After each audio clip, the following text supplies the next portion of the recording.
الحمد للہ وسلام علی عبادہ الذین اصطفیٰ اما بعد.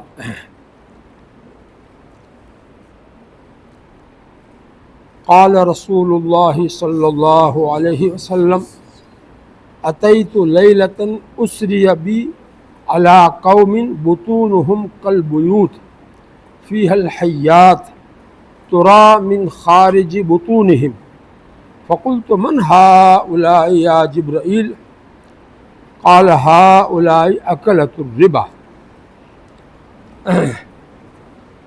یہ حدیث پاک جو میں نے پڑھی آپ حضرات کے سامنے، وہ اللہ کے نبی صلی اللہ علیہ وسلم نے معراج کی رات میں اپنے آنکھوں سے جو مشاہدہ کیا ہے سود خوروں کے لیے عذاب کا، سود خوروں کے لیے عذاب کا اپنے آنکھوں سے جو دیکھا ہے، اس کو اللہ کے نبی صلی اللہ علیہ وسلم نے اس میں بیان فرمایا ہے. جو فرماتے ہیں، یہ حدیث میں نے پہلے اس لیے سنائی کہ ہمارے علاقے میں بھی بہت سے لوگ سود میں مبتلا ہو گئے ہیں. سود خوری بہت بڑا گناہ ہے. سود دینا بھی اور لینا بھی، دونوں پر لعنت آئی ہے. اللہ کے نبی صلی اللہ علیہ وسلم کی لعنت کتنی بھاری بد دعا ہے.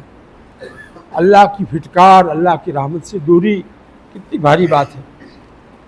اللہ کے نبی صلی اللہ علیہ وسلم کی عظمت ہمارے دل میں کتنی ہونی چاہیے.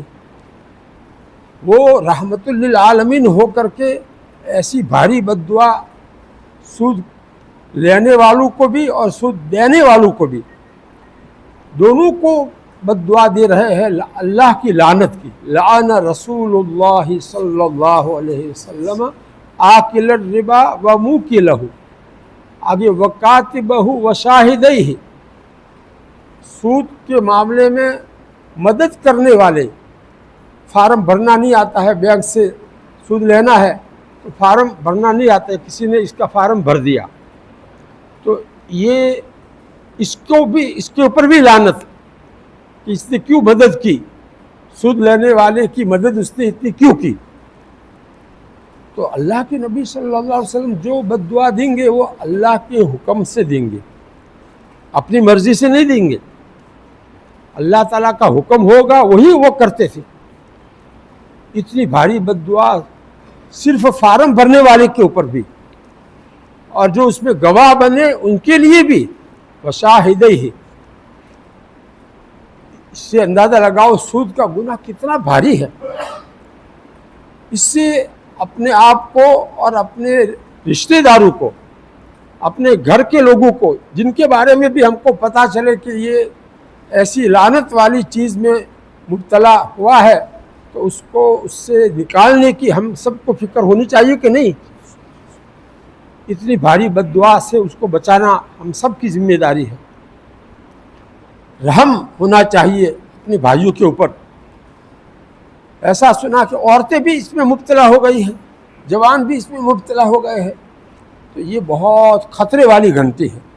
اللہ کے عذاب کو لانے والا عمل یہ گناہ ہے، بہت بھاری گناہ ہے. قرآن میں اللہ تعالیٰ نے اس کے لیے اتنی سخت وعید سنائی ہے.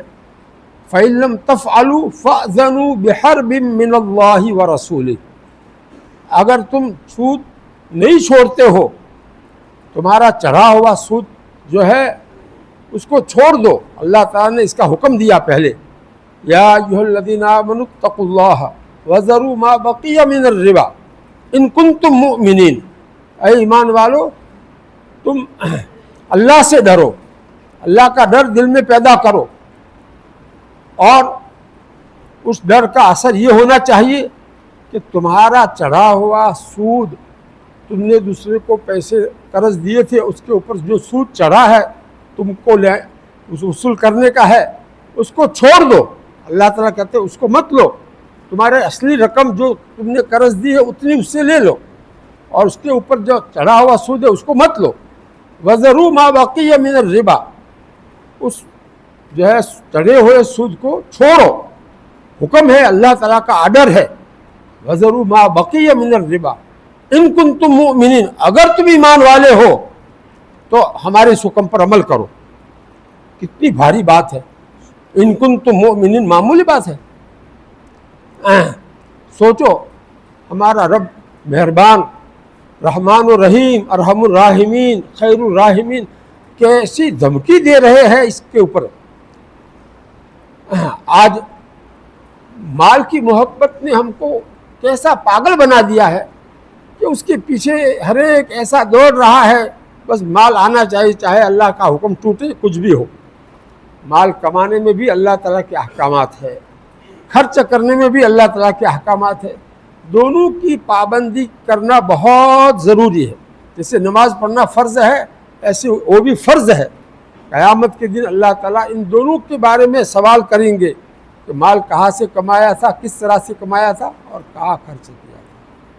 اس لیے بھائی مال کی محبت دل میں سے نکالو، دنیا کی محبت دل سے نکالو.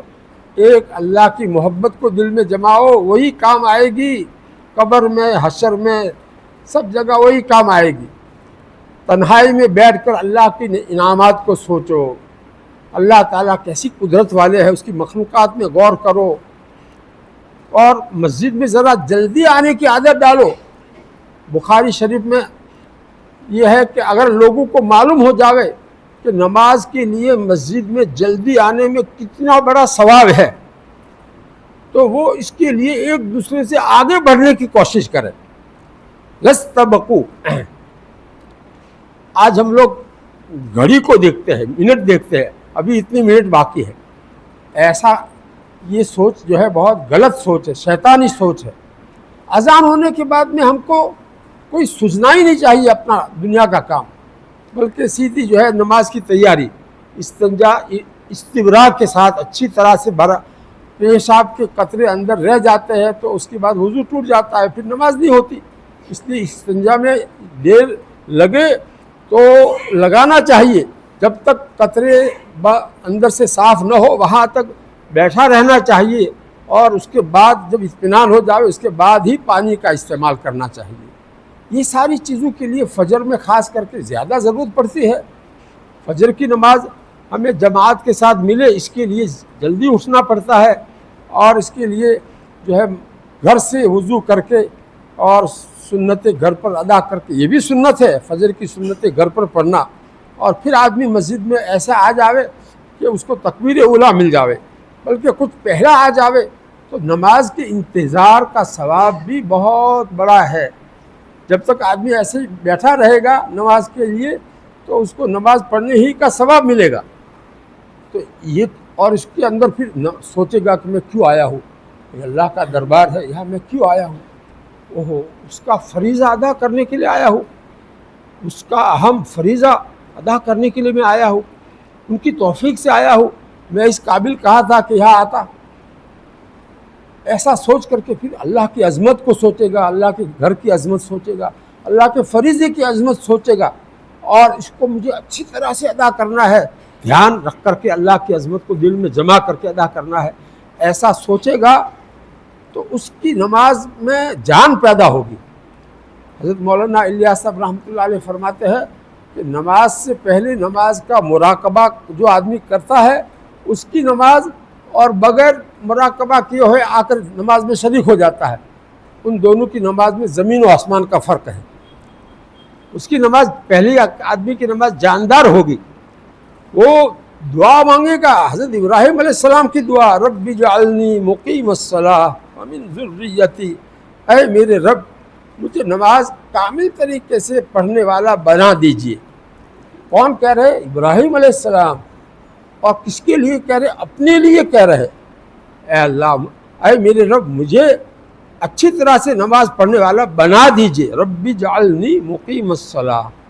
ذرا غور کرو، سوچو، سوچنے کی عادت ڈالو، کون مانگ رہا ہے، کیا مانگ رہا ہے، کس سے مانگ رہا ہے، ہمیں کتنا ضرورت ہے اس کو مانگنے کی. ہم لوگ خالی دنیا کا ذہن دماغ میں سب بھرا ہوا ہے، دنیا کے خیالات.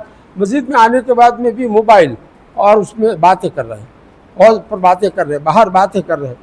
اندر آنے کی توفیق نہیں ملتی کہ آ کر کے پہلی سب میں بیٹھ جاوے، کچھ 5 منٹ جو ہے اللہ کی طرف توجہ کرے. اس کی توفیق نہیں ملتی ہے.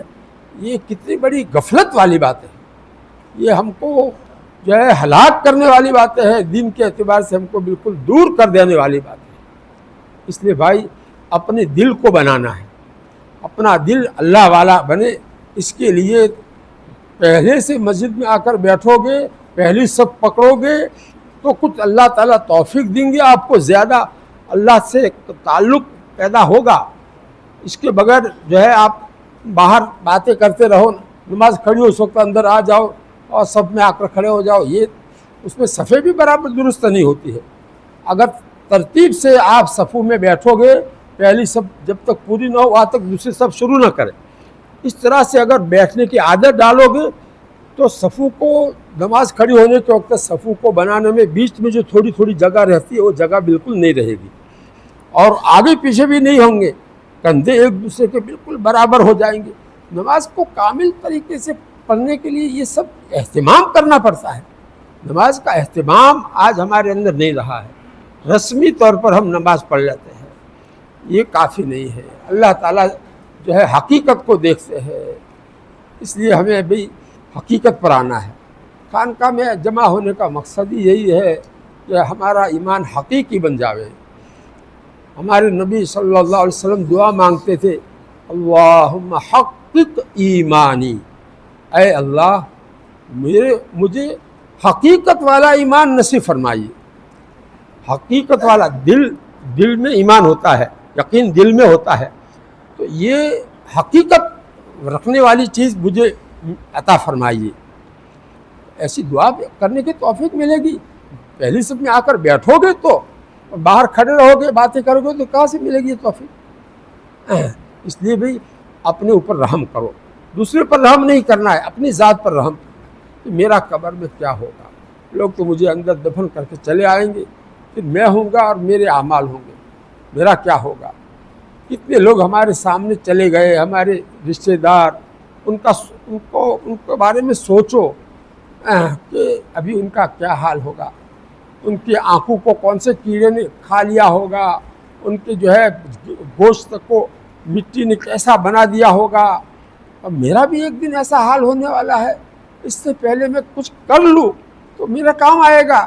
میں اپنا نقصان کیوں کروں دنیا کی خاطر اور جو ہے لوگوں کی خاطر، میں اپنا دین کا نقصان کیوں کروں؟